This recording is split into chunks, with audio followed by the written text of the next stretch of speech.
And this is a wonderful, wonderful way to introduce stone therapy to your client. You will cover this foot, and then we'll continue on to the other side. And again, squeeze your stones for warmth, transfer that warmth onto the body, and begin always exterior toward midline. Remember, everything is about balance in this treatment. And you will trace and place. Trace and place. Very important. Why I emphasize that? Don't do this. You know. I have to do that. Because remember, she's already so relaxed. Believe it or not, once you have that initial contact with that stone in your hands, when your client gets up from the table after the street, they're almost lethargic. They have been in such a deep state of relaxation. So every movement in this treatment, we already know this as esthetician. Everything is calming and soothing. So we stay with that tone in this treatment and actually slow down our treatment somewhat, even more so. So trace and place. They don't fall out, they stay.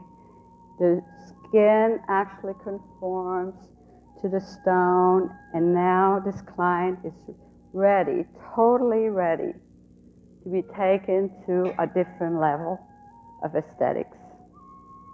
Total relaxation.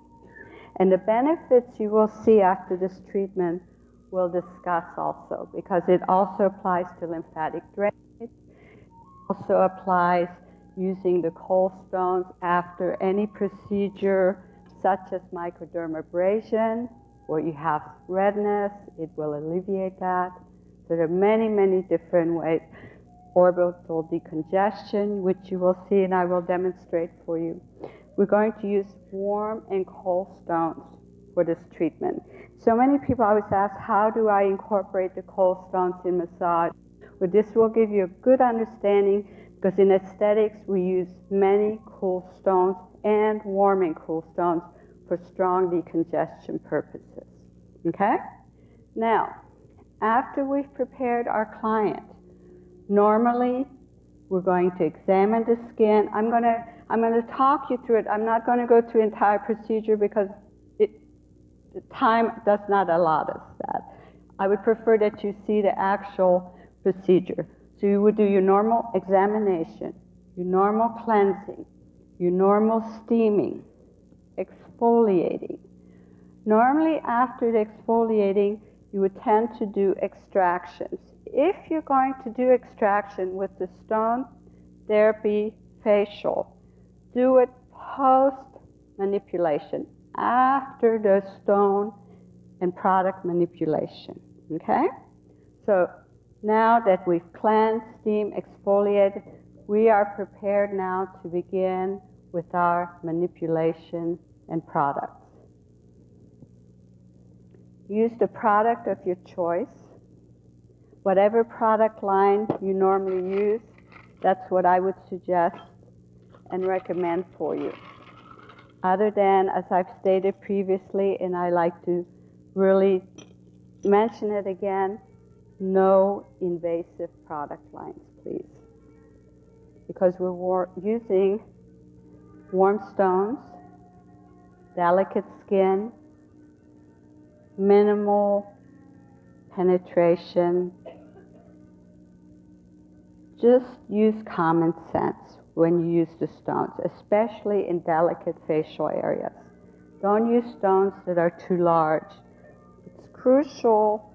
I'll give you an idea of proper sizes.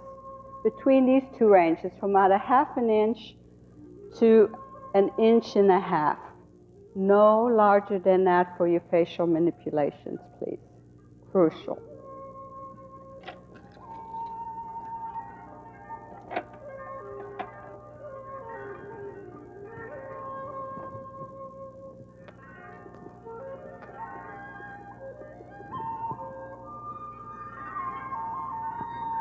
I'm going to use different size stones so you can see how you can customize your treatment, because every body type is going to be different that you're working on. And you're going to base those stone sizes depending on how large or small your client is. Remember, the larger the stone, the stronger the heat transfer. And this is not about warming the body. It's about offering a wonderful, wonderful therapy.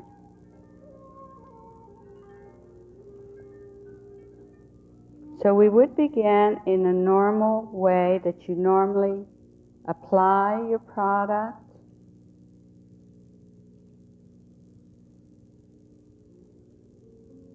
You can be standing or seated, whatever your procedure normally is, whatever you feel comfortable with.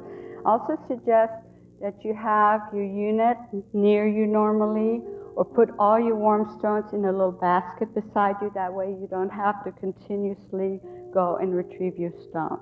Okay? I'm just giving you a suggestion because, as we know, most of our treatment rooms are small and space is limited, and we want to have easy access.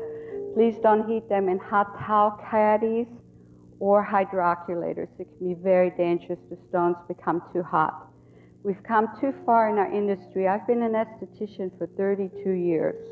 32 years. I come from a time when you had to beg people to get a European facial. And now you're so fortunate. So let's not take our industry back. Let's always present ourselves very professionally. The products lines we have available and the treatments are phenomenal. And you're at such a wonderful stage in this industry, and it is still growing, growing, growing.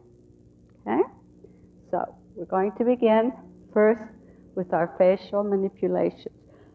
So don't make it difficult for yourself. Think of how you would normally use your hands to apply your product and incorporate the warm stones in that fashion. By applying medium pressure. You know, some people see stones and they think they're going to injure someone. They're afraid to use pressure. Please don't be. This is actually more effective than your fingers, because what does it do? It gives continuous pressure where our adipose tissue gives.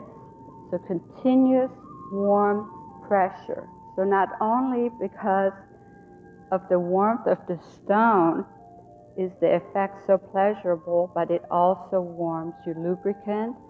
It also allows for different factors like little enhanced penetration than you would normally have from just hands-on contact with your product.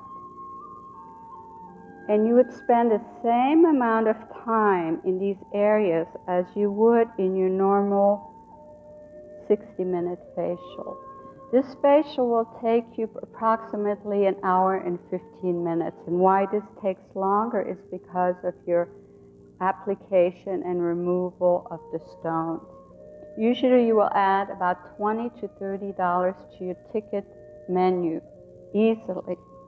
And please believe me, once people receive this treatment, they absolutely love it. Especially when you will see what we do with the warm and cold stones, and the afterglow of the skin after this treatment is just phenomenal.